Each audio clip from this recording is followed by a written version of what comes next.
So, hey guys, listen, we're all trying to get more productive. And the question is, how do you find a way to get an edge? I'm a big believer that if you're getting mentoring or you're in an environment that causes growth, a growth-based environment, that you're much more likely to grow and you're going to grow faster. And that's why I love Growth Day. Growth Day is an app that my friend Brendan Bouchard has created that I'm a big fan of. Write this down, growthday.com/ed. So if you want to be more productive, by the way, he's asked me, I post videos in there every single Monday that get your day off to the right start. He's got about $5,000, $10,000 worth of courses that are in there that come with the app. Also, some of the top influencers in the world are all posting content in there on a regular basis, like having the Avengers of personal development and business in one app.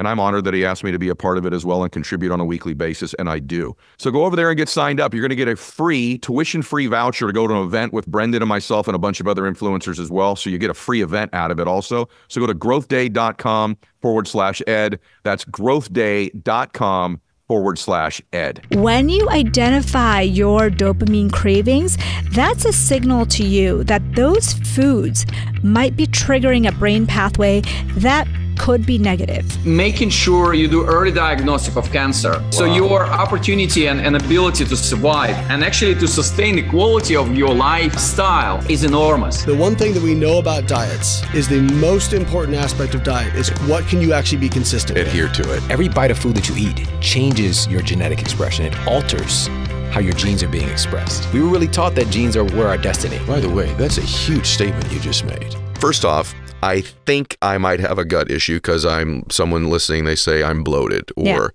by the way, the inflammation topic, let's not move off of that yet. It's a consensus now that inflammation is a playground or feeding ground or the environment of disease in our body. So that's why inflammation matters so much, everybody, if you're wondering why we covered that earlier. But is there a test I can take that tells me I'm right? Hey, I think some of my anxiety, or I think some of my bloating, or I think some of my fatigue could be in my gut. Is there a test that we can take, a blood test, something that would indicate that that's accurate? I'm smiling because that's also the other $100 billion question is who can come up with the best FDA, reproducible. There's many tests out there, and a lot of people will spend thousands of dollars on testing. And you come up with maybe some answers, but really it's not clear. There needs to be an Apple, a company that just kind of comes into the scene and takes over, and that's a standard, but we don't have that yet. Okay. So you entrepreneurs listening. Yeah. Entrepreneurs so many ideas. Yeah, seriously, you entrepreneurs solve problems. Okay, so let's assume that I'm pretty sure that I got an issue. There's controversial solutions. Well, non-controversial is eat fermented foods. Non-controversial is stop eating processed stuff. Stop pounding so much sugar. Oh, right? Yeah, and alcohol too. Oh, no. No, we need to delete that.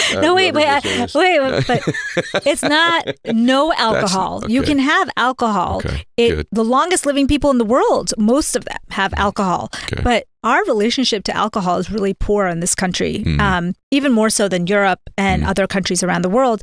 So we have a problem with our dopamine connection to alcohol, but alcohol itself can be quite healthy in small amounts. It's just the excess that we're dealing with. What does it do if you drink it in excess? How does it affect your gut health? It kills a good gut bacteria. It grows the bad ones. Does it really? Okay. Yeah. That's important to know. So then because there's sugar in a lot of it too? Yeah, the sugar, the additives, and the alcohol itself actually. Okay. So you end up high sugar, high, poor fats, meaning, the refined processed fats, and high alcohol intake is three things that are going to kill your gut. When they look at hunter-gatherer societies, which are the people that live closest to maybe how we used to live before, their guts are full of bacteria, much more than ours, and they're diverse, all different types of bacteria. So they're thinking that that's how we were before, and now we have kind of shrunk it down because of all our refined diets, our stress levels, pollution. Maybe there's a lot of talk about, additives in foods, plastics, whatever, but now we don't have as much. And alcohol, sugar, high fat, high processed diets are worsening the problem. Okay. I'm wondering about time of eating, if it has any impact. Meaning, we're talking about the circadian rhythm of food, of us, of our gut.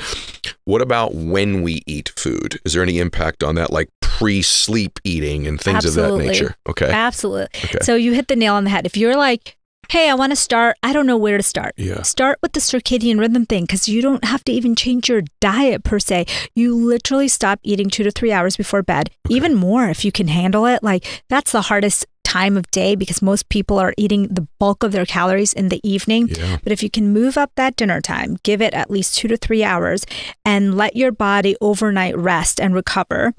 In the morning, you know, hunter-gatherers, we didn't just roll out of bed and have a Pop-Tart orange juice. Like, you know, you'd go out and you'd forage or you'd hunt, bring food back for your family.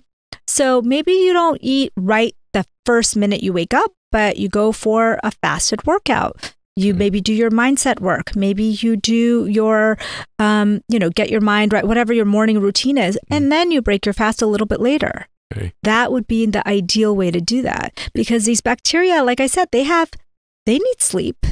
They have on and off. I mean, they're literally little like living beings. So crazy. How do you know all this, by the way? What I mean by that is, what research have you done? And in other words, well, not in other words, those words. What has made this your study? Yeah. And what about you is so unique? Because you came so referred to me. Yeah. Not just by one person, although you know who it ends up that asked me to finally meet with you, but your name had come up several times for me prior to that. So I'm just curious, where does all this come from with you? And are you researching this stuff, or are you writing about it? Yeah. I want to know about that. That's a great question. I'm one of the very rare people who did nutrition school before going to medical school. And that back then, that was like unheard of. Nutrition was like a soft science and medicine, especially in the places that I trained. I mean, these were real academics. These were people looking at cell cultures, you know. And so that's what I did. I looked at cell cultures, but I looked at how hormones influenced it, how nutrients influenced it. And I was in the lab at Columbia, like looking at cell cultures. But at that time, nutrition was kind of like, this is kind of not a serious topic. And I was already an outsider as it was. I mean, imagine going to these places, the Harvards and Columbias, and being, super small, petite, Indian. I didn't look the part, I didn't act the part, and I didn't have the same interests as most of the people around me. And so that made me motivated to kind of find some solutions. It came from being obsessed with figuring out why it was that some people could be healthy and eat all the sugar or processed foods they wanted. And then in my family, everyone died at the age of 60 from diabetes and heart disease. And they were thin people that you wouldn't even look twice about. They're not the people that were super unhealthy. And so that was what initially sparked my interest. And now nutrition has become so in vogue. I'm so excited because the field has just blossomed. So then I went to immunology fellowship. Then I started my practice, and I saw this in real life, like people coming in with serious issues with their immune system and inflammation that really could be solved with lifestyle and dietary measures. But the modern medical world is still stuck in the funding comes from companies. How do you do research? Like, if you think about it, how do you get funding from research? Either governmental agencies give it to you, which they do, or you get grants from pharmaceutical companies, from big companies. Yeah. And my first nutrition seminar, I remember going to Boston. It was in Boston, and I remember walking in to the whole convention center, and everything was sponsored. It was Kellogg's and Kraft, and every single company you could think of was sponsoring a booth or the session. And then you wonder why our nutrition recommendations were so skewed in certain ways. So true. I think you're so special, because I'm thinking the big lobbies, the cereal companies, the Kellogg's of the world, all the pharmaceutical companies, there's just not a big enough Apple or celery lobby, right? Like these companies that can give us the food. There's no celery lobby doing research. Right? What I'm saying is completely something that I don't make money from. So that's why it's not really motivational to a lot of people, because, but like I said, we know entrepreneurs are savvy, and I know that someone could create something really healthy that could help our gut. Even I'm such an amateur, and after my book, everybody was asking me, hey, you talk about this spiced tea, called chai.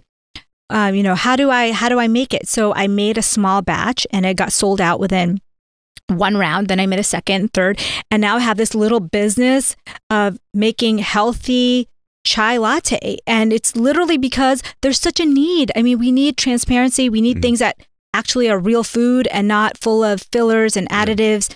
And so I know that we can change if we just put our minds together. Yeah. And you know that I know your background, but I want everybody to hear it. So that's why I asked the question. But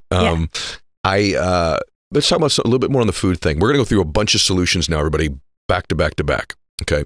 So we've talked a little bit about fibrous foods, chai, tea. Yeah. Okay. So is there any other superfood or something we think we should ingest? Or is there something we should be ingesting? Is there another thing other than processed foods don't ingest? Okay. So sugar.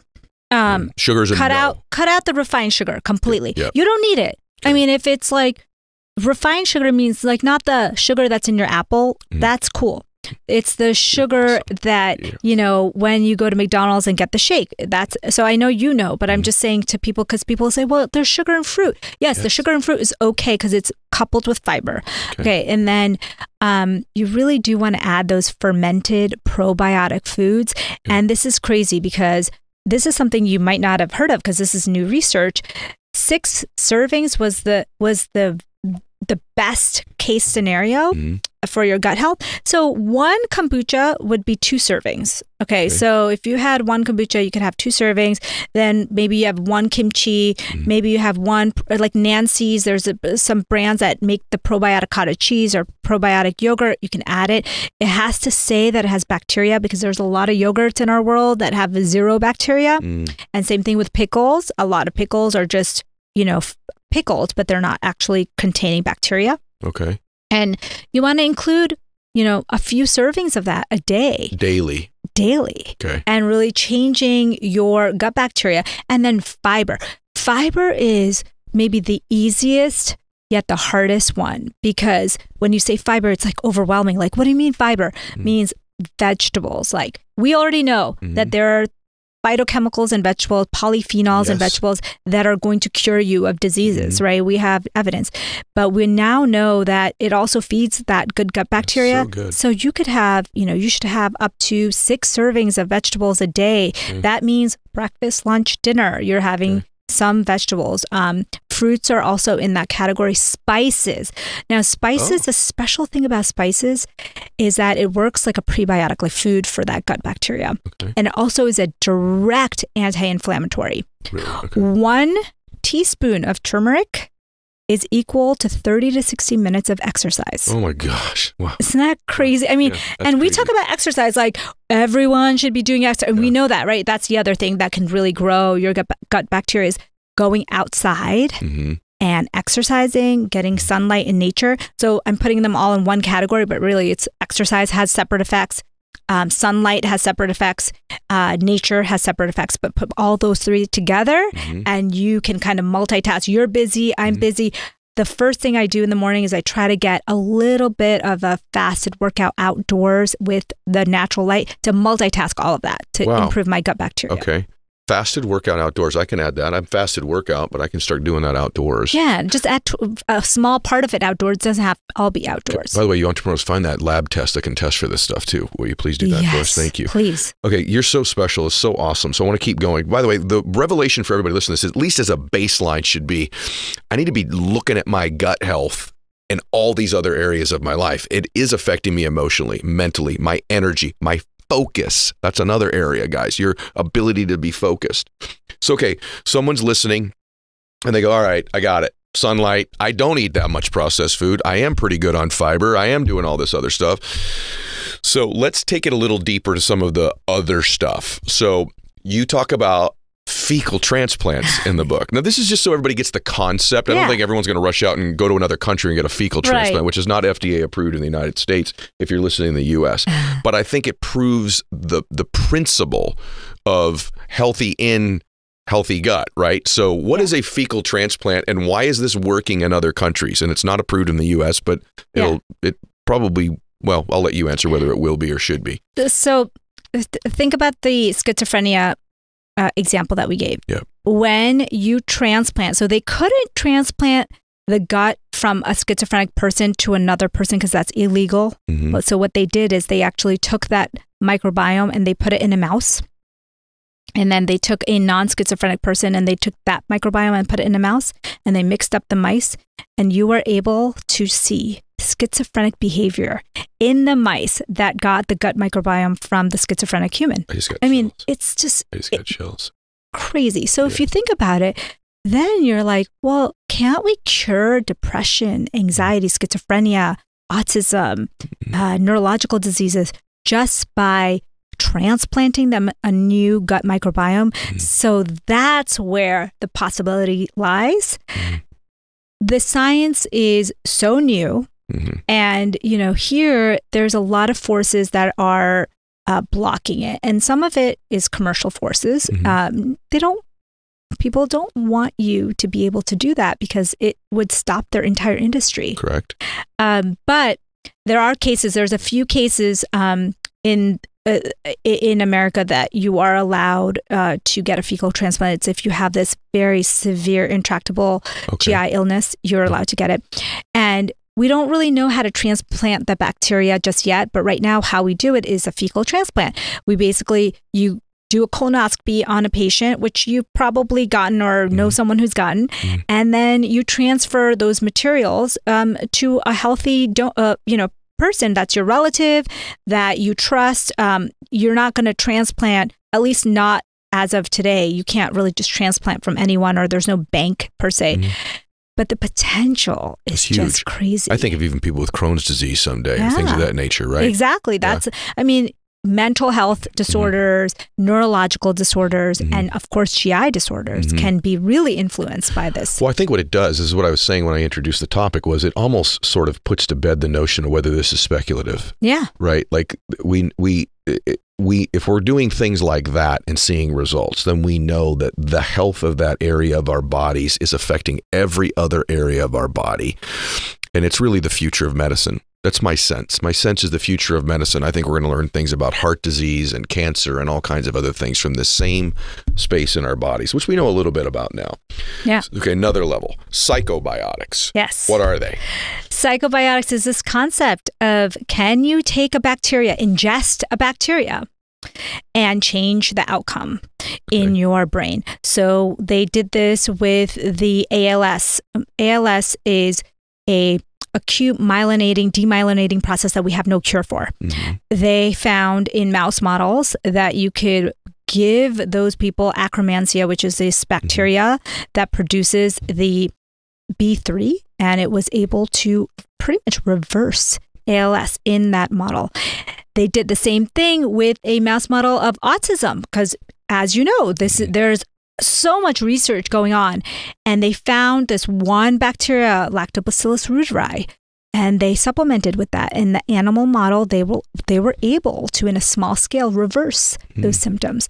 And so that's where it becomes interesting. Like when we have anxiety, what if we could take a psychobiotic, and during that time we could, improve our diet, do all the other things that we're supposed to do. But what if that was able to help us get through? And so this is where the things that I know we can do today is you can increase your bacteria by the food you eat, by the people you spend time with, by sharing, food. It's a mini fecal transplant, right? When you share foods with healthy people. So communities.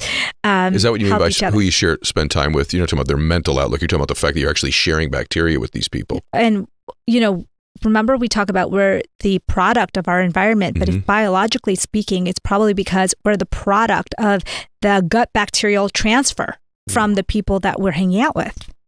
Well, that's interesting because I was told that H. pylori that I had was actually transferred between probably me and my wife because it can be transferred even through saliva, right? Yeah. So I'm fascinated by this topic. Right. And that makes you think like, when there's children, shouldn't we be giving them a lot more shared food? And, all the way, the most, like I told you, 0 to 5 is that very, very malleable time that we could really be improving the health of our future leaders and, our future people. Well, parents don't do it though because kids are sick, right? So they're like, they're going to get germs or they're going to get sick. So that's the thinking. You're saying that the bacteria they get from one another far outweighs the potential of them passing a cold to one another.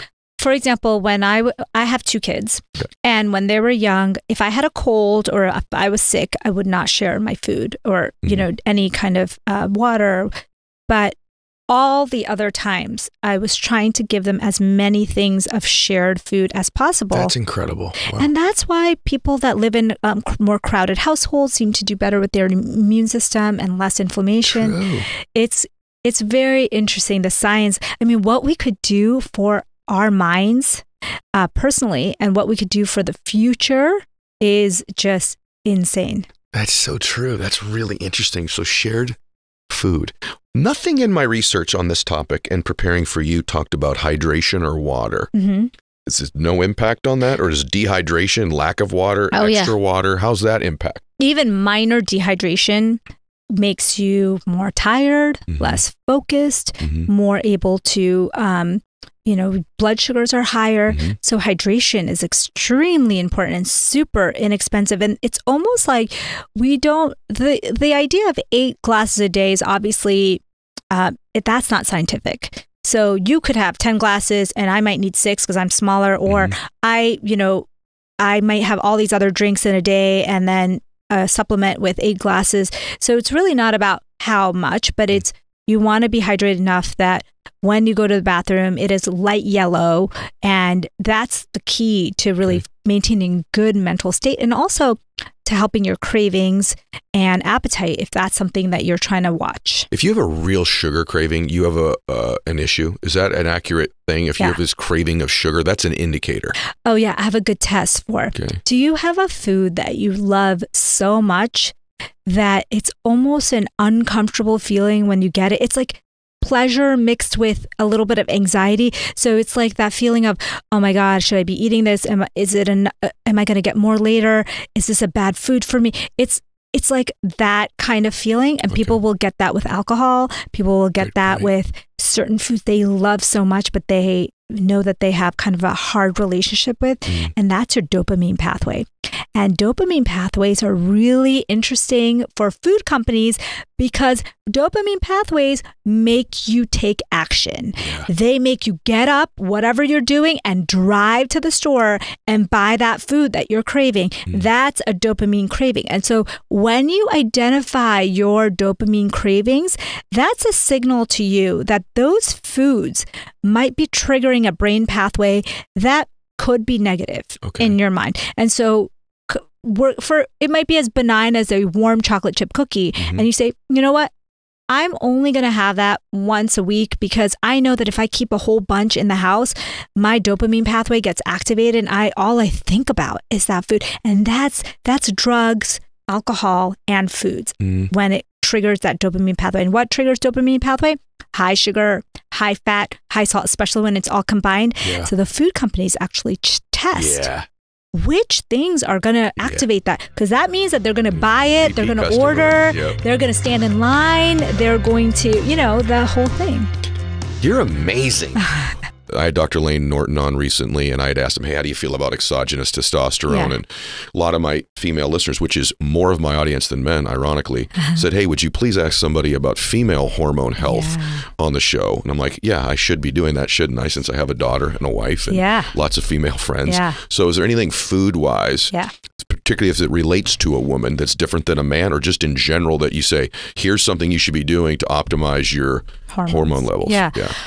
I love talking about hormones because that was my journey. I felt like my hormones were imbalanced. I kept thinking like, well, how am I going to balance my hormones? But what I didn't realize is that this is all about gut health again. Okay, here we go. Okay. If you transplant gut bacteria from a male to a female, the female will have testosterone levels similar to the male without ever doing any testes transplant or changing their hormone replacement therapy. Nothing. So it is coming from the gut. The gut bacteria can make hormones, can help you balance. So there's very good evidence that it, when you have too high estrogen, it kind of stops it. When you have too little, it kind of pumps it out. It is your best way to keep your hormone levels stable as you get older. Poor gut health is one of the biggest reasons that women feel like their hormones are imbalanced. Their, maybe their cycles are off. Their PMS is exaggerated. I actually talk about women should all know what their cycle is. So in today's world, in 2023, it's no secret that a woman has a 28-day cycle. It's still considered like, oh, don't talk about your period, or like, it's like you have a daughter, you have a wife, you have female friends. So I encourage women to start to learn their cycle, start to learn like, hey, there's a follicular phase for the first 14 days, then there's a luteal phase. And at the end of the luteal phase, that PMS, it's called the late luteal phase. You need to switch up how you do things. Late luteal phase, your hormones have dropped. It's like a free fall that the hormones just go away. Well, I'm telling you this so you can help your friends or colleagues, the people, the women in your life, and the women listening and watching this. So when you're in that phase, switch it up. Switch it up. So you're gonna want to be do less stressful activities. So if you like HIIT training, just lay off. Whatever that means, what it is for you. So if you're doing it 3 to 5 times a week, stay on the 3 or even 2, Start to do more yoga, restorative. Don't do the long fast. Don't do the things that are going to stress you out. Don't, even though you feel like eating a lot of sugary foods to get that mood boost, that's actually not the best time because your insulin sensitivity is also like down in the dumps. So eating things like sweet potato, complex carbs, things that are going to give you that feeling of carbohydrates, but they're not going to spike your blood sugar. Just don't keep eating the highly processed sugary foods because it's going to exacerbate the problem. And you're going to get such an insulin spike that you're going to regret it after because people will say, oh, I gained like 10 pounds during my PMS phases because when they feel down, they're trying to replace their serotonin and dopamine with food. And then you end up really regretting it later. So try to do things that are longer lasting, like fats are really good, like avocado mixed with some complex carbs, eating a burrito with beans and rice and avocado. That's a great way to kind of give that comfort food feeling without getting your blood sugar all out of whack. Okay, thank you so much for that. I want to ask you in general, just made me think about my life. So when we were joking there, I was thinking about the people in my life that I talk to most regularly. And I'm like, as it relates to gut health, and I'm talking about the type of gut health that's obvious to you. Like I know I have gut health issues based on anecdotal stuff you've told me about my emotion level, my energy level. But I don't feel like I have gut health issues, if that makes sense. Like in my gut, I don't have a lot of discomfort or those things. But in my own life, anecdotally, it does seem to me, I'm sure there's been no study on this and it's probably inaccurate, but in general, I would say my female friends mention discomfort in their gut more regularly than the men in my life. Has there been any studies about that? And is that just that women are more in touch with their bodies than men, or men think it's okay to be bloated and whatever, or is there actually some evidence that says potentially with women because of their cycle, I don't know what the reason might be, that they might have more gut health issues? Women have more cravings. Women have more IBS, irritable bowel syndrome. Women have women visit the doctor both because of convention, meaning like it's more, men tend to not visit their doctor even when they have problems, but women have more of these issues, and we're hormonal. Gut health, cravings. Like when we looked at the cravings research, first of all, there's not that much research on women in general, but when you look at the cravings research, it's markedly different how much cravings really dictate a woman's life versus a man. It's like double. That's interesting. See, I got to tell you, I was talking to a good friend this morning about our wives and their health. And we were both pointing out to one another that our wives, and I think this is just, again, these are overgeneralizations, right? But that women typically put everybody else first. and themselves last. Yeah. And so they ignore these issues in their body. They've got to take care of their spouse or their boyfriend or their parents or their children or their grandchildren or whatever it is. And they just sort of push away the discomfort or I think oftentimes like I'll get around to it, but I've got to care for everybody else. And that's why when I bring somebody like you on the show, I hope all the ladies listening to this really take note of it, that you got to sometimes put yourself in the mix. Yeah. And the men listening to this, if you have a woman in your life, ask her how she's feeling. Yeah. And if she's got some of the symptoms of these things with energy or anxiety or depression or lack of dopamine or bloating or just discomfort, like whatever these things are, take care of your lady. You know, make sure she's taking care of herself. And so I'm just really glad that I asked you that, because I wondered, it turns out it's true. Let's fix some of it for everybody. What is a pre-probiotic? So probiotics is what we talked about. Fermented food, probiotic food that has bacteria in it. That's probiotic. Okay. So we now know that eating as much, if you can get 4 servings of probiotics a day, that actually puts you in a category of the healthiest gut bacteria. It actually can happen for you. Okay. All of us, anyone who's watching today, they can start to eat 4 to 6 servings of probiotic foods, which is, the fermented cottage cheese, the yogurt, the kimchi, you can have apple cider vinegar. Okay. So there's a lot of things you can do. Prebiotics, so PRE, prebiotics, they're the food for your gut bacteria. So you and I have different gut bacteria, but we can be equally healthy if we're eating prebiotics. So prebiotics are the fibers in foods, the polyphenols in foods. What about psyllium husk? Yeah, that's a great fiber. Okay. So remember about the 6 foods I was telling you, psyllium husk checks your fiber off for the day. Why does fiber make me feel like I get a triple whammy good with fiber? Yeah. 1, stuff starts getting moving better. Yeah. Right. 2, I know the difference, but also I feel fuller. I feel like, is there any evidence about that? Psyllium husk actually expands in your gut. There you go. So we have stretch receptors, and when our stretch receptors get activated, leptin, our hormone that makes us feel full, gets sent to the brain. So you're like, oh, I feel fuller. That's why soup and salads and vegetables just are so good for our appetite control, because of these stretch receptors. It's a neurological system. So when you stretch it sends signals and it creates hormones that actually help you stay fuller. Fascinating to me. Is this good, guys, or what? Like legit? See, you're hearing stuff here you don't hear every day. What if you're going, I got issues with this. What doctors do know about this? Or is this stuff like, we got to get I'm effing hungry, we got to read the book, we got to take the steps in it? But like, I don't even know who you would call. I mean, I guess, who do you talk to about it? So I'll tell you the truth.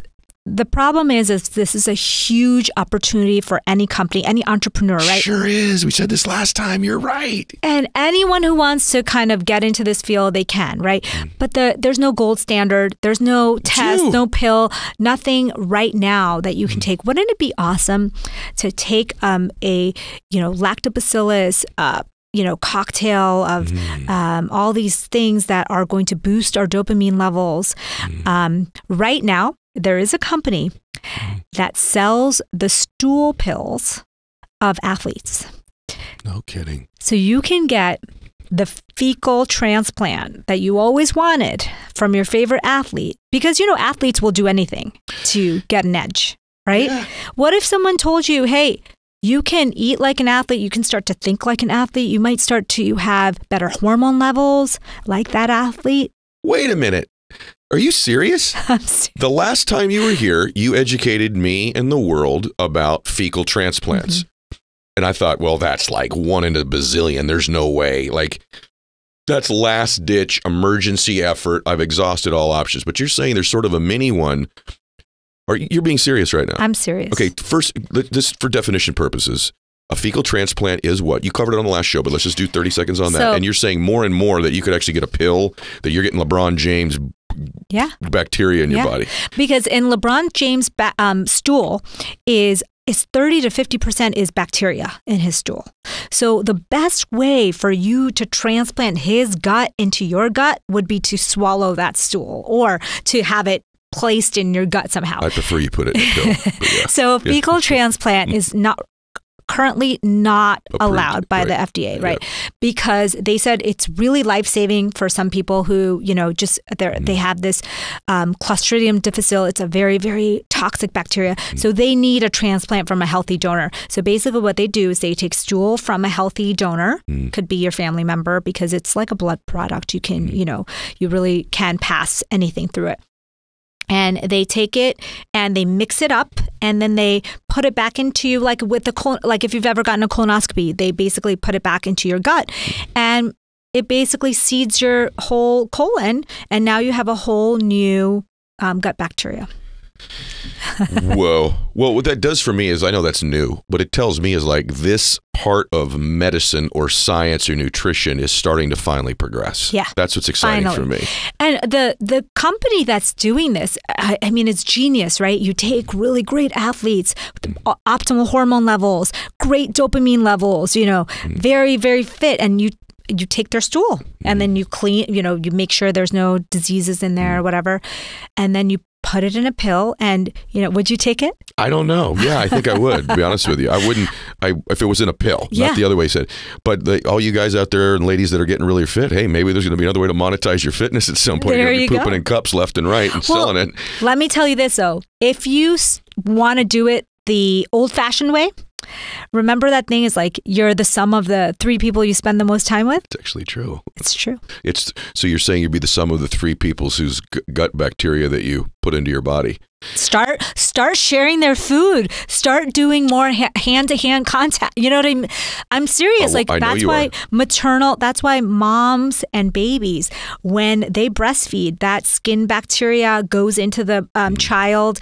It seeds their gut. When they come through the vaginal canal, it seeds their gut.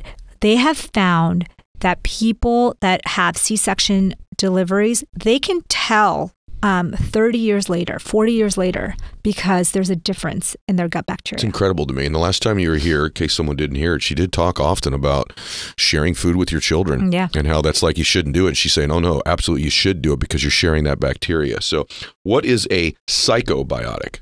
Okay. This is probably the billion, maybe the diet industry is what, $4 billion? This is probably going to be double that. Okay. Psychobiotics is the next phase of mental health. So remember in the beginning, we were talking about how bacteria can make dopamine, and it's much more potent. Yeah, it's great. It can also make serotonin. Okay. It can make GABA. It can make adrenaline. It has the power to change your brain. You can transplant the gut, that bacteria, from one human to another and change their entire mental state. Amazing. Schizophrenia can be cured in that sense. Depression, autism, you name it. So now we're doing abysmally bad in mental health, right? We are going skyrocketing up. What if we started to think about it in a different way? Okay. Maybe we don't just think about it as like a deficiency in a chemical, right? Okay. Maybe we start to think about it as a whole body disease. Like I said, the big picture, the brain, immune system, and gut. And we start from inside out rather than just, giving them a pill. Yeah. Amy, intuitively, this just makes sense to me. Yeah. Like it's the frontier of health now. So I want to go back for a minute. If you have somebody in your life right now, I just want to give you my layman's translation. You or anybody that you know that is struggling with gut health, or they don't even know they're struggling with gut health, but they've got, emotional discomfort in their life, energy, drive, ambition issues, and you've tried a lot of other things. Why not start to eat these 6 superfoods? Why not introduce more fiber? Why not go the prebiotic route, the probiotic route? Why not begin to do this and give it some time and see if you can really change the gut-brain relationship? Because I got to tell you, like for me, I'm thinking of so many people in my life that have really tried almost everything. Yeah. And also maybe eating wrong too with the way they fast. That's a big one for me. Yeah. Because it's connected. How does when we work out or how we work out affect our gut rhythm or gut health? The best probiotic you can take is exercise. Okay. It is better than, and you could spend $150 a month and your exercise for 20 minutes, especially if it's outdoors, is going to do a better job, because our gut bacteria love exercise. They produce this like happy chemical called butyrate. It's a type of short chain fatty acid that goes all over the body, including the brain, to calm down inflammation. Inflammation in your brain is what makes you tired, what makes you unhappy. Have you ever noticed when you exercise, you feel happier, you feel more motivated, but it has this anti-inflammatory effect on your body that is more than just the calories burned, right? Yep. So that is the effect of short-chain fatty acids. Short-chain fatty acids is like an anti-inflammatory drug that you could never bottle up, but it happens when you exercise, the gut bacteria make it. Really? I got to tell you, I do feel better when I work out, and I feel a level better when I work out outside. Yeah. Why? I was going to say, when you were saying the change your food, I said, I would say if you were going to do one food thing, one non-food thing, okay? The non-food thing I would do is start to incorporate a sunny walk into your day. One sunny walk into your day every day and see what kind of magic it does for your brain, for your immune system, for your gut. My mom just today said, I've been getting sick a lot lately. I don't know, all these viruses around. I don't know what's going on. So I asked her, about the diet. You know what? She hadn't exercised in the last month when this all started. And I said, it's the exercise. It's not getting enough nature. It's not getting enough movement. You're really shortchanging your immune system. My goodness. My mom has those issues. Mom, start to walk around that park more often. She's doing it a few days a week. It sounds so silly, right? Like you feel like there should be a $1 million medication or a savior. I always tell people that there is no one coming to save you. No one's coming on a white horse, and they're not going to have a cocktail of pills and drinks for you. They're not going to pick you up. You have to pick yourself up. You got to do the work. You have to move your body. You have to eat the right foods. You have to save yourself. I don't think you're crazy at all. On driving here today, one of my best friends called me. We're both saying to one another, just in a malaise lately. Yeah. And both of us acknowledged that recently, even when we wake up, like there's been mornings recently, more for him than me, but for both of us, where he's like, there's this dread about the day. And for some reason, we both reached the conclusion, we need to work out and take more walks. Yeah. And I said to him, a very well-known businessman that I know, one of the richest men in the world. Now, he does an extreme thing. He walks like 4 or 5 hours a day. Yeah. Right. And I'm like, that might be extreme. But I said, there's been something to his mental health, his creativity, he's in his 80s too, his longevity, to being outdoors walking. Yes. On a very regular basis. And it's just something that actually, when I do it and I put my phone down, I feel great. And I think you're 1,000,000%. I don't think, I know you're 1,000,000% right. You obviously don't need me to validate your research and your work, but anecdotally, it's exactly right for me.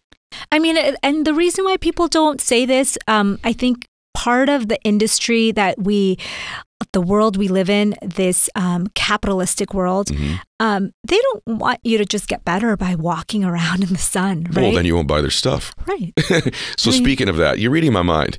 What if I'm on medication? I'm listening to this, and maybe it's not you, it's your mom or your kids or something, but I'm on a statin. I'm on some medication for some ailment I've got. I got to figure if alcohol's messing my gut up, somehow medication of any type is jacking with my gut somehow. Is it? Well, let's put it this way. We now know that there are many medications that inhibit the bacterial growth. We know obviously antibiotics is one of them, but now we know that acid reducing medications, they also harm the gut bacteria. Now, but the problem with a lot of people is like, they want to just get off their meds, right? You can't just get off your meds. Dangerous. It's really dangerous. Yep. And sometimes you need those medications to get you through. You need to work with your doctor and you need to say, hey, doc, I want to start to reduce my medications. I'm going to read this book. I'm going to change my diet. I'm going to start doing the exercise.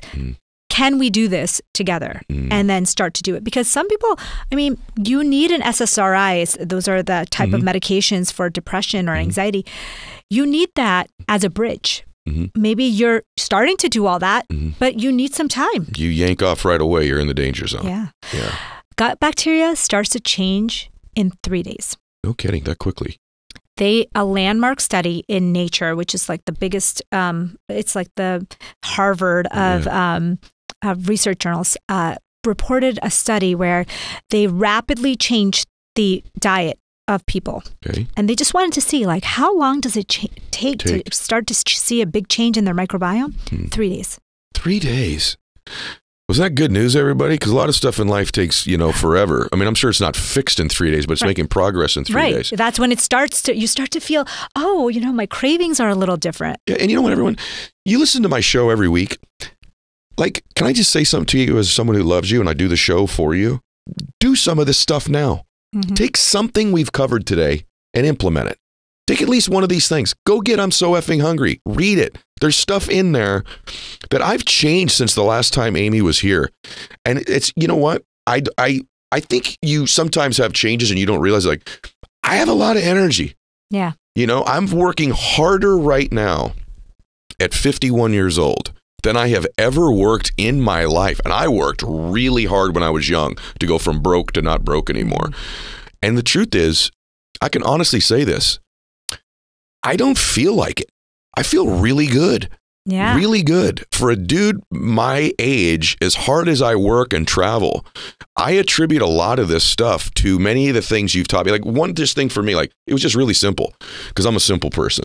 I'm like, I'm taking a probiotic going forward and I'm starting to eat way more fiber. Yeah. Those two things just for me alone are like, this is a huge difference for me. It's just fiber alone. Like, it seems really simple, but it's been a major game changer for me. So thank you. Just one, you talk about one more. Yep. The power of one more. I mean, the thing that I think is so great for people when they hear that, when they read the book, is that you can do one more, if you, like you said, you can to have one thing that has fiber in the day. Yep. You can take one walk. Right. And the reason I like doing one or two is then if things haven't changed, I know that wasn't the issue. Yeah. It's the next thing. Right. And so I'll go to the next thing. What's chrononutrition? Yeah. Chrononutrition is this time-restricted eating. In the literature it's called, but we call it circadian fasting. Okay. That's chrononutrition is you are supposed to be eating at certain times of the day. Medications actually work better when taken at certain times of the day. There's a whole... Great point. I mean, we never even talk about, when to eat. We always talk about what to eat, right? So there's a whole, there's a clock in every single one of our cells. And if we're not following that clock, you will feel exhausted. You will feel hungry. You will feel the cravings. Have you ever not gotten a good night's of sleep? Are you reading my daggone mind right now? Because it's about sleep was my next question. Please go. Yeah. Because you talk about this a lot in the book. Yeah. Is sleep and things we can do to sleep better. So the number one reason I wanted you back here for me to answer your question so that you can give the brilliance now is if there is an element to my wellness game that there's still a big hole in, it is sleep. And I think for a lot of people that they don't sleep well. They don't sleep deeply. They don't get into the right brainwave states early enough in sleep or long enough. They're not really resting when they sleep. So heck yeah, I know what it's like not to sleep well. So please fix this for all of us. Well, I have a question for you if you want to share. Sure. What is your sleep like?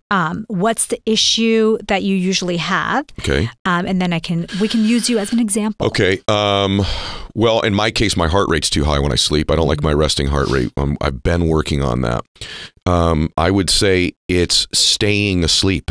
Yeah. So I don't have that hard of a time anymore. I used to have a hard time falling asleep. My mind was racing. I've done things with making the room cooler, making it very dark in the room, trying not to eat for a while before. Mm-hmm. But for me, it's staying asleep. I wake up a lot in the middle of the night. Yeah. And then when I wake up, getting back into any type of deep sleep, I find, once I'm up, it feels like very surface sleep to me. What are the hours that you wake up usually? A lot. So I would say I'm also a 50-year-old man. So every once in a while we have to get up and pee in the middle of the night. I would say that I probably get up. It's monitored. I have one of those Oura rings, so it tells me. I'd say I'm up every 90 minutes or so, maybe every 2 hours, best case scenario. So I'm glad you did the sleep hygiene thing because, and that's what you were saying, the blackout curtains, you keep the room cold, you start to not eat. But the other thing about it, and you didn't mention this part, is the blue light. Okay. Are you getting a lot of blue light or looking at your phone, looking at your computer, activating? So when you have an activating charged conversation, email, phone call, right before bed, what you're telling your brain is that there's a threat. There's a lion outside. Your brain's not going to let you sleep. Your brain's going to keep you on light mode, keep you alert so that the littlest sound will wake you up. I'm blue light till I go to sleep. I'm on my phone until I go to sleep. I'm on my phone in the bed. And then what about in the morning? Morning, I'm a little better. I'm a little better when I wake up. I've got that 30-minute rule where I don't touch my phone most days for the first 30 minutes, but I have to be completely honest with you. That blue light's in my grill till my eyes close. Yeah. I'm in my bed. It's when I'm reading. It's when I'm doing emails. It's when I'm buying on Amazon what I want or think about. So, I'm on that phone, and I am on that phone all the time as well. What about when you wake up in the middle of the night? I do check it. Yeah. Yeah. Because you know what? Because I have this goofy rule where it's not goofy, it's good. I don't check it once I wake up in the morning. But before I get up at 2 a.m., do I check my phone? Absolutely, yes. So one bout of blue light delays your melatonin by 90 minutes. So have you ever noticed that so what you want to do when you wake up in the middle of the night is not look at your phone. Okay. Maybe you get a clock if you need to look at the time, an analog clock, a different, way to check the time if you're just curious. Okay. Don't turn on the lights. Okay. Do kind of the squint and, walk to the bathroom. Okay. Dark, dark, dark. Keep your thoughts really clear. You're not going into your to-do list at 2 a.m. Don't start to rehearse like, oh, I got this big guest tomorrow. I got to, That's what I do. You don't want to be in your forebrain, right? Okay. Because that's going to keep you up. So keeping it dark, keeping it kind of, very, very dim and your thoughts very, very calm. And then get back into bed and then see what happens. Because when you look at your phone, you activate those frontal centers. That's what's keeping you up. So when you talk about when people take THC, marijuana, cannabis, all of these aspects, what's happening is it turns off the forebrain. Okay.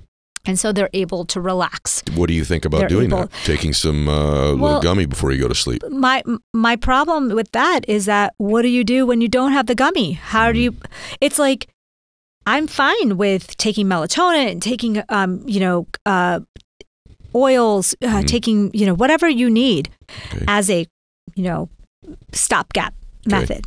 But what are you going to do for the rest of your life? You have to learn how to turn that forebrain off, right? Yeah. Like you have to learn to get out of, if you don't train yourself to do that, then you're always going to have that crutch. Okay. That's my only issue with all of this stuff, right? If you can't socialize without your alcohol, you're right.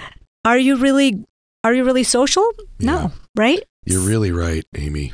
That's my deal. It's the blue light for me. Yeah. For some people, it's the room's not dark enough or cold enough or whatever. It's the cortisol. Also, I don't know about you, but I have a high stress life. You go to bed stressed. You wake up in the middle of the night because you have a little bump of your cortisol in the middle of the night. And for some of us, high-strung people, that bump is enough to kind of wake you. I sometimes wake up and especially when I have a lot going on. That's how I know. So I get asked all the time, how did I get so much attention on social media, in my businesses, email lists, etc.? I can tell you straight up, it's been Constant Contact. If you don't know who Constant Contact is, you need to know about these guys. Constant Contact's award-winning marketing platform has helped millions of small businesses, mine being one of them, stand out, stay on top of mind, and see big results fast. They've got an easy way to promote your business with powerful tools like email, SMS marketing, social media posting, and they even do events management, what they've done for me in the past as well. You're going to reach new audiences, you're going to grow your customer list big time, and communicate more effectively to sell more, raise more, and grow fast on social media. So get going and start growing your business today with a free trial at ConstantContact.com. Just go to ConstantContact.com right now. Constant Contact, helping the small stand tall. ConstantContact.com. Hey guys, don't let the back to school season set back your nutrition for you or your family. My family, we've been using Green Chef now for over a year. Green Chef is making it easy to stick to your smart eating habits with a new, more flexible menu featuring 35 customizable recipe options every single week. New options including doubling your portion for protein, which is what I do. I get double protein every single time. I got to tell you something. These recipes are delicious. So it's a way to get healthy, to get fit again, and actually to save time and money. People have asked me, hey, man, you look a lot leaner lately. One of the reasons is, in addition to the meals we have that we cook at home or going out, there's a lot of Green Chef going on in our household, and it's yummy and delicious and healthy. So check out Green Chef by going to greenchef.com/Mylett class. For 50% off your first box plus 50 free credits with ClassPass. That's code Mylett class at greenchef.com/Mylett class to get 50% off your first box plus 50 free ClassPass credits. What we're going to do today is we're going to go through the different, parts of doing it now as well. So yes, I want to talk about things they may seem basic. I want to say one thing for me, if you agree with this, Sergey, just the intention, just having the intention of living longer, just making that an outcome of yours as a human being, I believe opens up a space that didn't exist in your life and in your world prior to thinking that thought. Just the thought alone that I'm going to live a long time, and picking a number, I think too, having a number. Do you agree with that, or is that crazy? Yeah, look, I'm a big fan of it. I'm typical placebo man, actually. That's why I like supplements, right? I have plenty of supplements. Yes. Because the 30 or 40% of the outcome of the positive result, from the supplements comes from placebo effect. And I'm typical placebo man. Wow. So my motto, every morning I wake up, and my mantra is, I'm going to be living to 200 healthy and happy years in the body of 25 years old man. Wow. So imagine, I started to do it a couple of years ago. My life has changed, because imagine every morning I wake up and 3/4 of my life is ahead of me. I have plenty of plans. I can even excuse myself for 3 years from this planet to go back and forth to Mars. And my family is not going to be pissed off. I have 4 kids. I'm an investor, so I call it, I'm the founder of diversified portfolio of 4 kids. Okay. So just the psychological aspect of aging is really important. I agree with you. So your target age, if you put it like 10, even 20 years below that, your calendar age, will do amazing things with your body and your mind. You're so right. Just experiencing you and your energy. I got to tell you, my audience is diverse. There's people 14 years old listening to this. There's people in their 70s. But one of the things, when I hit my 40s and 50s, I started to say things that were insanely stupid. Like, I'm old now. Just those statements. And people say, you're not old, and you don't look old either. By the way, physically, you look 25 years old. And I said, I feel it. But just the verbal part of it, and it's not part of the book. We're going to get into the details now. I just want everyone to have that intention of living that long in the body of a 25-year-old. I love the way you described that. Now, let's talk about stuff right now. There's 6 things that Sergey typically talks about that you could be doing right now. And we can go through most of them if you want. But one thing that I do is because I've had some heart issues, I do regular lab work, regular checkups with my doctor. I'm talking quarterly for me. And for a while, I was doing it every other month. Most people will go years without seeing a doctor unless they get sick. So talk about some of your 6 things people could do right now to engage living longer and more healthy. Yes, beautiful. So for me, it's the most important part of the book. This is why I am in longevity. I mean, all these exciting technologies which will be available to us in the next 10, 20 years. This is all great. But for me, change starts today or tomorrow morning. But that's like the only optionality that you have. So some people find it boring. That's why I created this Sergey Young guy. That's why I've developed this horizon to live 250 years. And then the far horizon of longevity to live to 200 years in the form of, Internet of Bodies, human brain, AI integration, human avatars. But we don't need to wait for another 10 to 20 years. There's so many things that you can do today. Again, it's called boring stuff. And to live to at least 100 healthy and happier. Unless you are really unlucky in genetic lottery, and this is really rare. You need to have really rare genetic disease, and then it's a separate discussion. We're working on that as well. There's so many things that we should and we can do today. So then one caveat before that, we humans, we like one silver bullet. And people always ask me, like, Sergey, like, what are like just one thing that I need to do to sort out this kind of health stuff? Right. And I'm always saying, if one answer to aging and age-related diseases would exist in this world, then it's either Mother Nature in a process of evolution, or scientists in a process of scientific research will find this answer.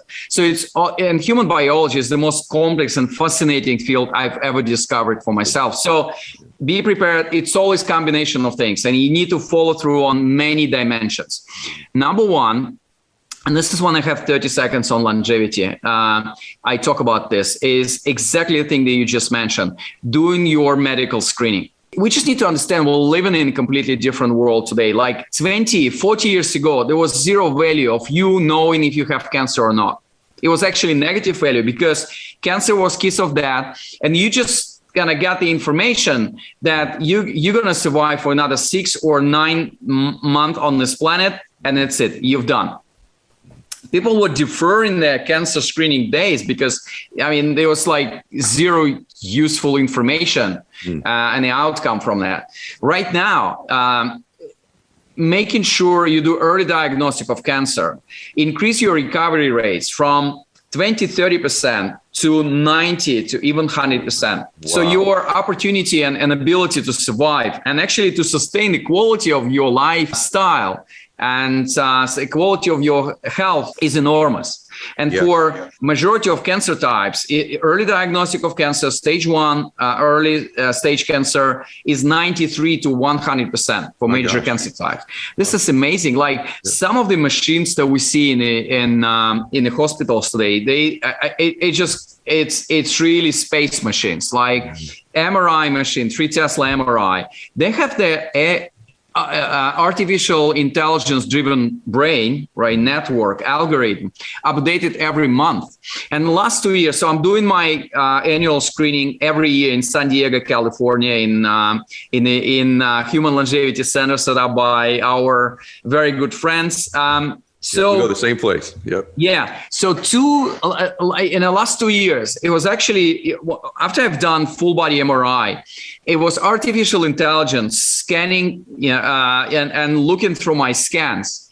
And then it was discussion with doctors. So it's radiologists empowered with artificial intelligence, increase exponentially your chances to get the analytics right, the diagnostic right, and survive. Just one figure, and it's fascinating. So average radiologist working under the time pressure, which is probably 100%, 150% of time of their working mode, is successful in diagnostic early stage breast cancer in 38% of cases. Crazy. That's awesome. If you empower the same man or woman with a beautiful profession, empower him or her with artificial intelligence algorithm, the ability to detect grows to 98 to 99%. That's amazing. And we've been investing in so many companies. Diagnostic comes to our home, like, always Cologuard, or using our blood test to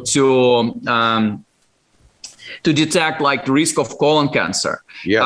It's just amazing. So, well, just make sure the most important day of your life every year is the day of your annual screening. If you want to do it quarterly, this is great. Sergey, just to jump in, I just want to stay on this. First off, I want you to hear what he said there, because I didn't look at it that way. Early stage detection of disease, cure rates and survival rates on most diseases are incredibly high, detected early. We die from these diseases because it's stage 3 when we find it. It's stage 4 when we find it. In my case, I don't have perfect genetics when it comes to plaque accumulation in my arteries. I detected it in my 30s. I'm still with you here because I was doing regular lab screenings. And so, hey guys, if you don't go to the Longevity Center in San Diego, get an executive physical once a year. Get your blood looked at. The way that they look at blood now, everybody, it's not HDL, LDL. There's little particle, big particle. There's your liver enzyme levels. There's all these things. There's your lipoprotein little a. There's these things you don't even need to know what they are. Just know that they're tested for now. And if you haven't been there in a while, do it at least once a year. And I think this starts in our 20s. I really believe that. So I just want to second what he has said there, as if I'm anywhere near the expert he is, but we do have similar friends and we've been on a similar journey. So I just want to really stamp that one as so important. Yeah, this is, and And this is much cheaper. Like prevention is 10 to 20 times cheaper than treating something when disease manifests itself. Because this is very old school, like 30, 50 years ago, you need to wait until disease will manifest itself. And this is why when you see a doctor right now, you define when you need to see a doctor, and it should be like super regular. Yeah. So that's one.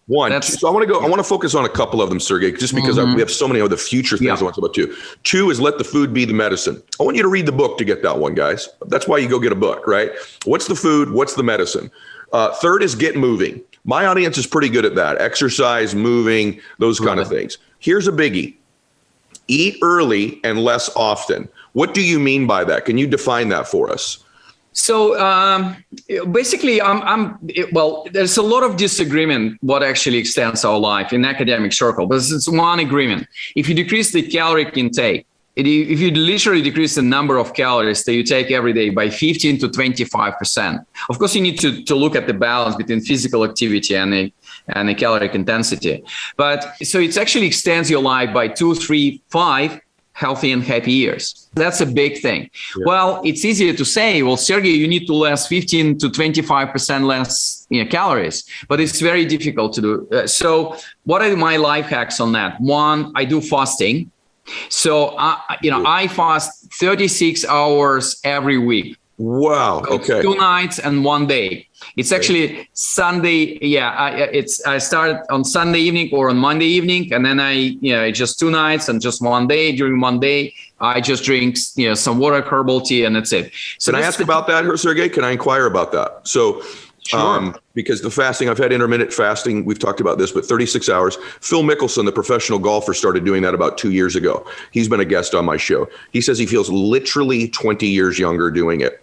When you began doing that, because I've not done it, I've done some intermittent fasting, the 36-hour thing. Okay, I want to ask you about this. Did you just right off the bat go 36 hours, or did you build up? Did you do 24 for a while, or do you just go 36 and you're fasting for the 36 hours? Yeah, so I started to do 24 hours fasting. Okay. But then what is happening? Like in the first 17, 18 hours of fast, and I'm speaking about the average man or woman, right? We are not average like this. Let's actually the beauty of technology, it's going to be much more personalized. But like within the first 16, 18 hours of fasting, body just cleans itself, right? Your autophagy actually start after this period. Well, that's the beauty of that. When your old cells, which your body doesn't need them, you can actually clean it in a process of fasting. But this whole thing starts after 17 or 18 hours of fasting. That's why I didn't feel really. I haven't thought that it's logical just to do like 18 hours of fasting and then like the sweetest period, like the best period of fasting, I start to eat again. Well, so I've done 24 hours and then I thought, okay, well, Sergey, I mean, you sleeping during the night anyway, don't you? Right. And I'm like, okay, well, that's a trick, but what I can do. So, and I thought rather than starting to eat, so imagine I start Monday evening, rather than starting to eat on Tuesday evening, I was like, can I just extend it to like Wednesday morning? And obviously it's difficult sometimes to go to bed if you're hungry. And do you get hungry anymore? Do you still get hungry? Not really. No, but what I do in the evening, I take fiber. And it's 0 calories with the water or with herbal tea. It fills my stomach a little bit, and then I go to bed. But like literally, you just need to see me like on Monday evening at 9 p.m. when I'm going to bed after first 24 hours of sleep. This is amazing. This is like the best sleep I have during my week. Really? You feel so light. You feel so energetic. Wow. Yeah, I mean, you're literally feeling young. And that's the beauty of that. Yeah, I'm doing it. I'm going to start Sunday night. I'm going to start. Yeah, just give it a start. But like, make sure, like, pre-fasting day, post-fasting day, concentrate on vegetables. Don't do a lot of like heavy stuff like meat protein or fish protein, etc. But otherwise, like the best diet is a balanced diet. And everybody that's listening to this, that's a bodybuilder, because I've had the point then, if you're a bodybuilder and you're training for huge muscles and you're not going to fast for 36 hours because you're taxing yourself and you may need some of those proteins. I think listening to what Sergey has said about 15 to 20% less caloric intake, you could still get away with doing that by just because these bodybuilders, these fitness people that listen to my show, that segment of the audience, they're incredibly food disciplined already, right? Oh, yeah. But just focusing on that, because that is the consensus in aging: less food processed through your body, longer life by 2 to 5 years. So this is why I had Sergey on, you guys. I do think it's important to put it in the context of your physical routine as well. Sure. So, I mean, you don't need to be binary about this whole thing, but like if you take out this kind of fasting pressure from your everyday, following like 18 hours of fasting and like 6 hours of food intake, if you just put it in the context of the week, it might be actually much more useful and easier to implement. Okay, so guys, I want to go through his list with you. 1, get regular checkups. 2, let the food be the medicine. 3, get moving. 4, eat early and less often. And then the last 2, I'll have you talk about these. 5 is constantly work on quitting bad habits. And 6 is make sleep your superpower.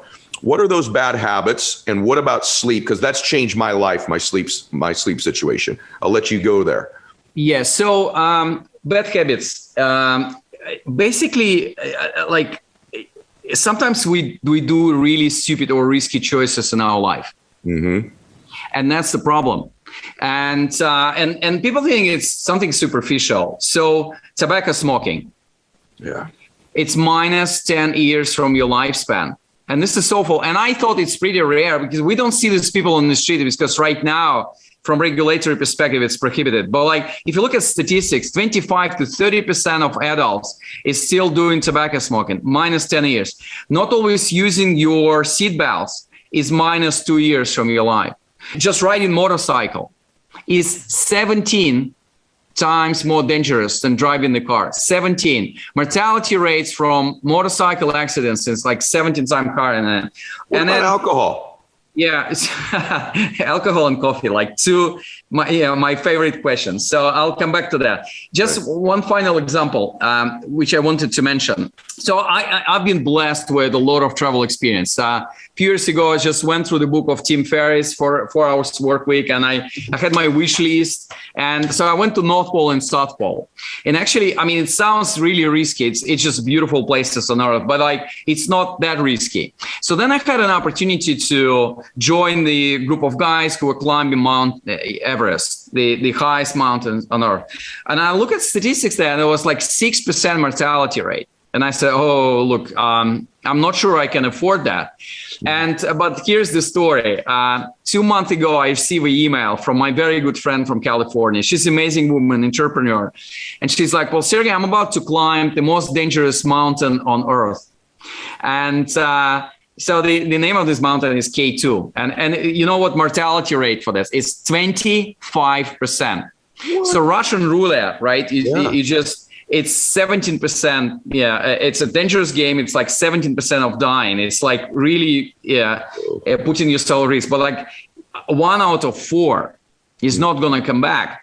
I'm like, oh no, I'm not in this business. So that's very important. And we think it's not with us. Okay, it's about some other people. We never do this, this kind of stupid choices. So the polite version of this is called passive longevity. I do think it's extremely important. Okay. So that's one. And sleep. I always and probably I don't know if you had Matthew Walker on your show. Amazing guy. So in the book called. I think it's called Why We Sleep. This is my book of year 2019. I changed completely my sleep routine because before that, we all very active people. We want to do this, and that. And there's so many exciting things in the world. So I was just borrowing my hours from my sleep credit. I literally, my average sleeping time was somewhere around 5 hours. And I'm like, but after this book, like my rule is 8 hours in the bed, 7 hours of sleep. And I measure, I just started to test Whoop. I like Whoop sleep algorithm. I actually have 97% sleep efficiency this night. Where's my sleep? I use Aura. Do you like Aura or no? Yes, I'm actually. It's in my home, so I'm using Aura as well. I actually find Aura algorithm a little bit more forgiving. So sometimes you have not a great kind of night, and Aura is stuck. You still did well. it's good, like, because I'm positive person. Like, even if something is bad, if I name it positive, it's actually positive for me. Yes. But nevertheless, I don't think it does matter like what particular wearable you use. Yes. All of the algorithms that you can use is great for that. But I just want to quote a very good friend of mine. He's founder of Longevity Clinic in London. Mm-hmm. And so first time I met him, same question, like, what is the one thing that you would suggest me to do? And he's like, Sergey, every evening we can visit the most powerful clinic in the world. Mm-hmm. We go to bed. Wow. And I'm like, oh my goodness, what a beautiful way to put this whole thing and describe the importance of sleep. It's like, we can't really underestimate. There's no alternative activity to sleep in terms of sustaining your hormonal balance. Yeah, this is extremely important. And hormones, the things like, I mean, and I do think you discussed it with David Sinclair, right? Like, any extreme is bad. Like, lack of hormones is not, like, excess of hormones, your aging is accelerating. But like, so your body has this beautiful mechanism that you couldn't really figure out through this, medical science or artificial intelligence, how to balance your hormones. It just works this way. So use that. You blow my mind because, and we're going to get to wine and coffee back in a second. And then, guys, we're going to go to future things. Some of them are the future. But I wanted to ask you about hormones in a minute, too. But I want to say this one thing about the sleep that he just referenced. In my first book, I kind of almost bragged about the fact that I went on less sleep than most people. And as I've done my show for a long time, done more reading, more research, it's one of the things that I am most focused on in my life is my sleep. And I just want everyone in the audience to know that. Research it. I've had Shawn Stevenson on my show. I've had lots of people about sleep. I've got apps I use to help me sleep deeper. I've got Aura that tracks it. I've got the Cool Room. I've got a chili pad that Tim Ferriss talks about. I do anything I can. The room is dark. All these things they teach you to get into the best sleep state, because people like Sergey have encouraged me through their writings and teachings to do it. And it's made a huge, huge difference for me. Okay, we don't want to skip over wine and coffee. Does it hurt us, and how much? Let's discuss that. Okay, wine and coffee. So this is a lifestyle perspective on that. I'm a big fan of red wine, specifically American wines. After I started to do a lot of business in the US. I'm in love with what you guys have there. So and I started to dig into this station, and I'm also a big fan of coffee. Okay. So I do believe, you need to have your kind of cheat things, right? Sure. Whether it's, a burger on Saturday, or for me, it's 1 or 2 espresso a day. So my answer is, like, if you look at the research on coffee and wine, it's the graph always looks like that. Okay. Tell everybody what you're describing for the audio people. What do you show? Okay. So you can see that there's like, the graph is pretty flat, but there's like optimal point, which is 1 or 2 glasses of wine per occasion, or 1 or 2 espresso a day. Got it. So you have this in statistical terms, you have like relatively, so you can always say like, 1 or 2 espresso a day is good for your longevity, but the shape of this curve is, in statistical terms, is really insignificant. So this, like, unless you really overdoing this with coffee, or you're really overdoing this with alcohol, with wine, it's just, I don't think it's influenced a lot your longevity. But having said that, alcohol and specifically excessive consumption of alcohol is a really bad thing for your body, because from a certain point of view, after 1 or probably 2 glasses, your liver change the way it's processed the alcohol. Because before, like, 1 glass during the evening, it can absorb everything. It's going to be super friendly for your body. After that, well, it's completely different mechanism. Okay, it's actually converted this whole excess of energy and alcohol into fat. So that's a problem. So my rule is 1 or 2 glasses per occasion, which is basically, my definition of occasion, it's either Friday or Saturday. Okay, once a week. And this is fine. You can do it, but not more than 2 glasses of red wine. Particularly like red, I think white is particularly beautiful as well, but not every day. Because after age of 40 or 45, you'll find yourself in a trouble with everyday consumption. Even if it's just one glass, it just changes your metabolism. It's like, look at if you use Oura Ring or you use Whoop, like whatever algorithm to track and sleep that you're currently looking at, you can see that after a couple of glasses of wine, your deep sleep period starts not around midnight, but somewhere around 4 or 5 a.m. Yes, that's right. Yes. This is bad. And the same thing with coffee. Like, and there's two group of people. One is like really receptive to coffee and caffeine. Like, so if I will drink a couple of espresso after 2 p.m., I will not be able to sleep well. Okay. And for me, again, deep sleep actually a period starts somewhere around 4 or 5 a.m. during the night, not around the midnight. This is bad.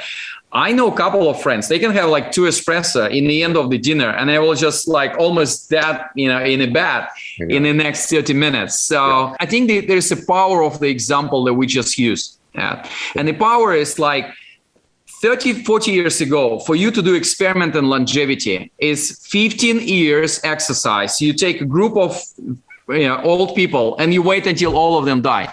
This is your feedback cycle 30 years ago. Okay. And what you can do in this world with 15 years feedback cycle right now, it's like that.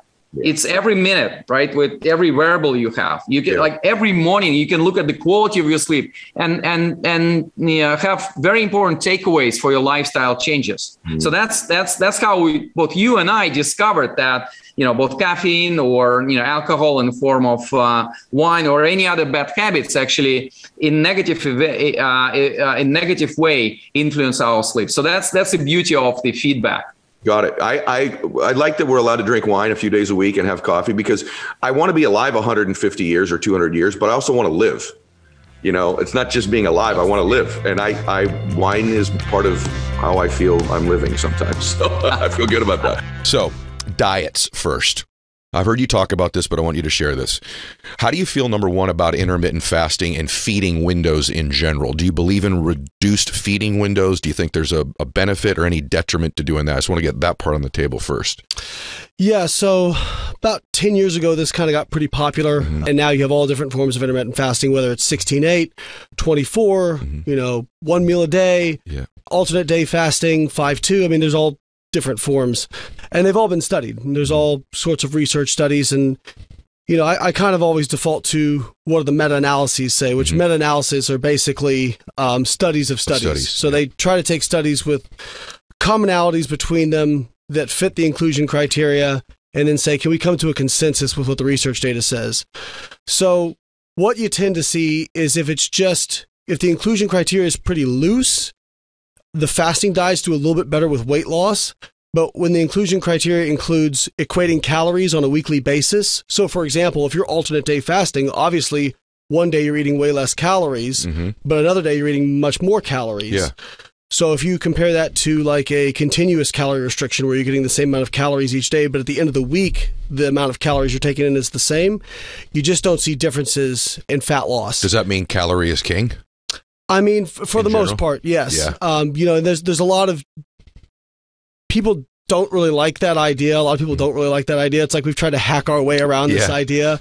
It's kind of like, if we just hack our way around the idea that, you need to spend less money than you earn if you want to save money, and at the end of the day, like, you can't really get around it. Yeah. So now, that being said, fasting can absolutely be useful for certain people because some people, when they do intermittent fasting, they don't feel hungry during that fasting window. And then just by reducing their feeding window, they're able to eat less calories. Yeah. So I think the point is, it's not that it can't be a useful tool. It absolutely can be a useful tool, but it's not better in terms physiologically from another calorie equated diet. And I think the one thing people got to be careful of is sometimes on these fasting diets, it can be difficult to get enough protein in because you're shortening that feeding window so much. So that's the one thing I tell people to kind of be mindful of. Especially like after you work out, right? Like I've always eaten protein. I don't know if I'm supposed to, maybe this is one of these myths, but I've always given myself protein after I've worked out. I don't know if that matters, but I have myself, because I do now intermittent fast for the most part. And one of the things that I feel is I do feel a little weaker after and before I train. I don't know if that's the lack of carbs, the lack of protein. There's a few different studies looking at this. Grant Tinsley, Professor Grant Tinsley has done some great work on this.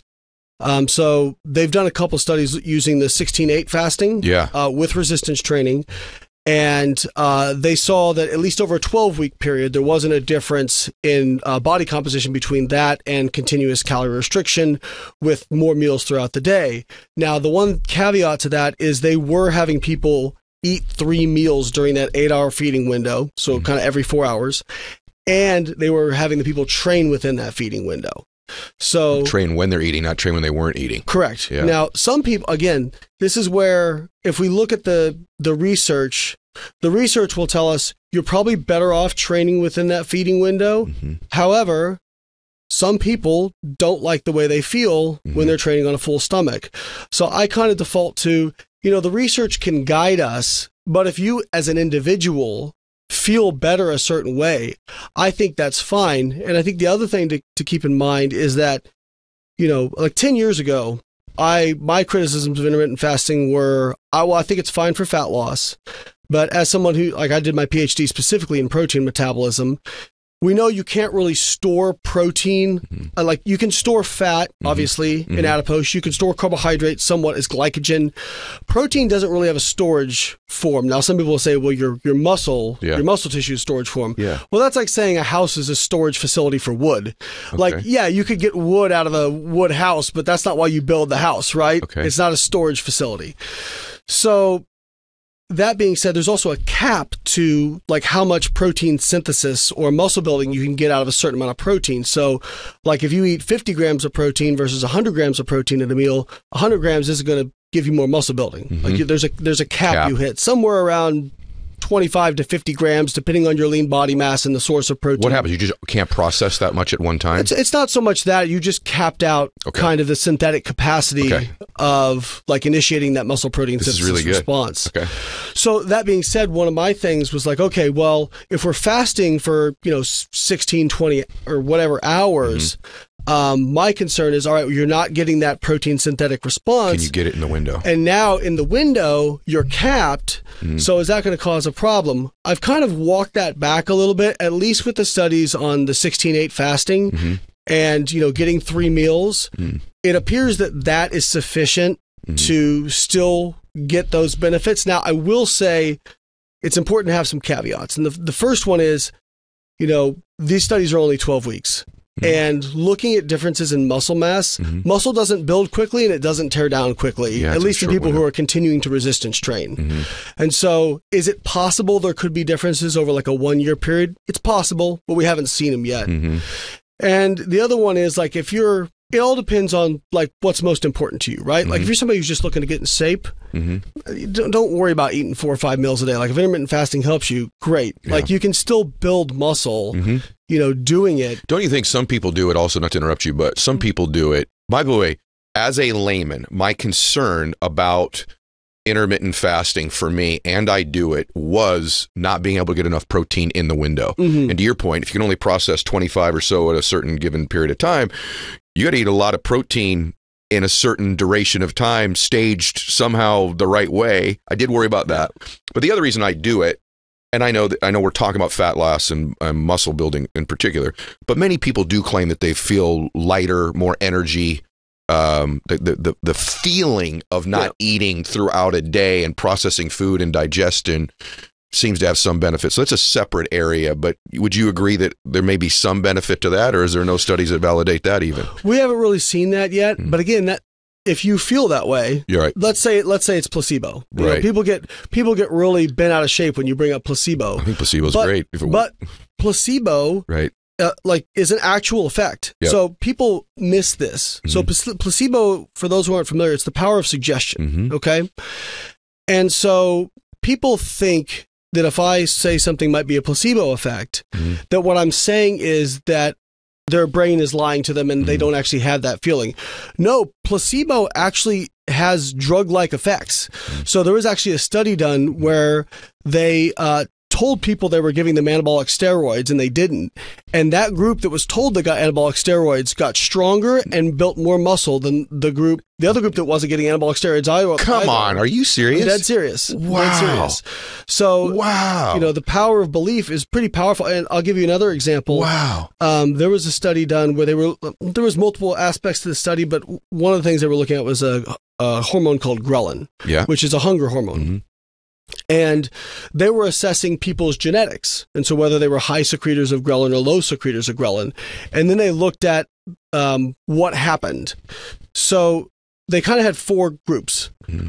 So they looked at these people's genetics, but then they randomly told them what they were. So you had people who were low secretors of ghrelin told they were low secretors of ghrelin told they were high secretors of ghrelin told they were low, and high secretors of ghrelin told they were high. Yeah. And what they found was it didn't matter what their genetics were. It mattered what they told them. What they told them. You know what's funny when you say that? I used to say I got rich based on placebo.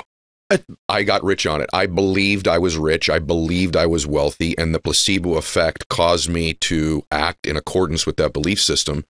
And it produced results. Now, I don't know if that was chemical or not, but certainly there's a huge benefit. People think, placebo, you're stupid. You believe something that's not really happening. Your point is that there's data. Now, let me just make very clear about one thing. One of the things I do love about you is you'll call out what you think is BS on there.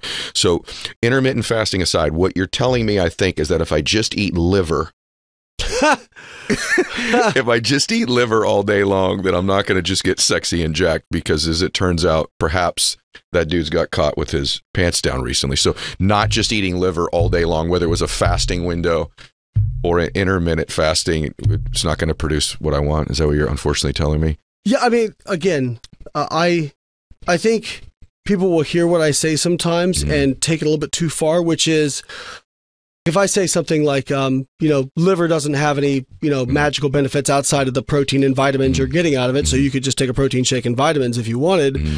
People say, well, Layne's saying, well, how can you say that liver's bad for you? Well, I didn't say it was bad for you. I just said that it's, not magic. Same thing for intermittent fasting. If you are listening and you like intermittent fasting, or maybe you haven't even tried it, maybe you should try it. Maybe it will help you, reduce your calorie intake. I've known plenty of people who have said, all I did was limit my feeding window and I lost 50 pounds doing that. Yeah. Like, that's a completely reasonable reason to do it. But I think we got to be careful.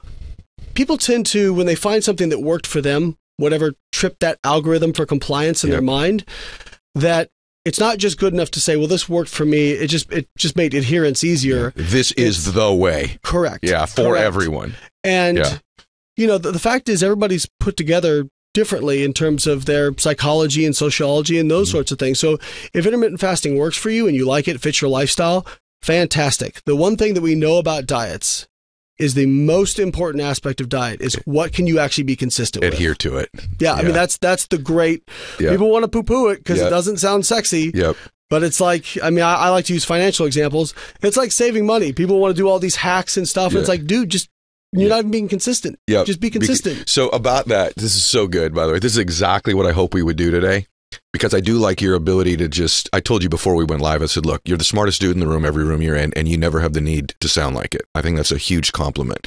The other thing is you take very complicated things and you make them simple and easy to understand. A couple things you said, I just want to give you references to. I did try to work out during my feeding window and I kept vomiting. So for me, I think you're right. A lot of people don't respond well when they have to eat in a short window and train. That's just, for me, didn't work for me. Having said that, when I'm not in my feeding window and I train, I feel slightly weaker. I'm staying with intermittent fasting because I do overall feel more energetic when I do it. You say the food piece of it, and by the way, that's what's wonderful about the book, because there's all this different stuff on food, which we're going to cover in a minute, the preparation of the food, different ways to do it. But let me ask you about this. Food is information. Something that you say. Food is information. What the heck does that mean? How is food information? First and foremost, where we are with science right now, everything is really even more so than just information, it's energy. And food isn't just food, it's information. And there's like a data transfer that takes place. And let me talk about this from a very practical place, and then we can get a little bit deeper. From a practical place, the microbiome is having a minute right now. It's having a moment in the sun. A lot of people are talking about this. But I like to point out the obvious that's overlooked. And if we're talking about the influence on our microbiome, whenever you eat a food, you're eating that food's microbiome. So whenever you eat a blueberry, you're eating that blueberry's microbiome. Whenever you eat an avocado, you're eating that avocado's microbiome. You're taking on that data. So in this context, it's a file transfer of microbial data. Wow. All right? Okay. Now to go deeper, being that food is information, one of the things I've been working to get into popular culture is this growing field of nutrigenomics. So there's nutrigenomics and nutrigenetics. And essentially, we've uncovered that every bite of food that you eat changes your genetic expression. It alters how your genes are being expressed, all right? And so for years, in particular when I was in my university classes, we were really taught that genes were our destiny. By the way, that's a huge statement you just made. I mean, you're saying food alters the genetic expression in our bodies. I mean, just pause on that, everybody. I mean, I want to jump in and interrupt you, but that's a pretty profound, somewhat revolutionary statement. You're saying I can turn on and off particular genes based on the information I'm giving my body through food. Absolutely. Okay. So when Hippocrates, the father of modern medicine, has this quote that gets passed around on social media that let food be thy medicine, medicine be thy food. Sometimes that can get lost in translation because we become kind of tunnel vision, and especially medicine, where medicine is medicine. Right? Medicine is medicine, food is food. Yeah. But if we look at the sheer amount of pounds of food that we're eating compared to oftentimes micrograms of a drug. Great point. And understanding that this food is literally changing your genes, which then downstream are determining which proteins are getting built. Downstream is determining what your DNA is doing, what kind of copies are getting made of you. Wow. Where's the real power at? Wow, food. Exactly. And so again, it's complementary with medicine, you know, conventional medicine today. But if we don't understand the food portion, we're really, really missing the mark. And this is one of the other big insights that I want to impress upon everyone. And, you know a lot of Dr. Gabrielle Layne, you know, good friend. We know so many wonderful people who have worked in conventional medicine. I went to a traditional university. I went to a conventional nutritional science class and was largely miseducated, full caveat. But my friend who's a cardiologist and award-winning. Matter of fact, let me talk about my friend, Dr. Will Bolsowitz, who's an award-winning top-tier gastroenterologist. He studies the gut. Yep. All right. And his training and his practice is revolving around the organ responsible for digestion, assimilation, and elimination of food. Guess how much he learned about food in his 12-year education? Not much. A couple of months. That's crazy, man. That is absolutely 12 crazy. years, a couple of months, and it wasn't this particular food can cause this, or it was like, this is what happens when you have a rare B12 deficiency in your patient. Man. So it's literally missing the mark because it's not just about what's traveling through there. It's what's making the tissues themselves. It's all made from food. Your intestinal tract is made from food. Your heart is made from food. Your brain, top-tier cardiologists, top-tier neuroscientists and neurologists. If you don't understand that you're looking at food when you see your patient, we're really missing the point.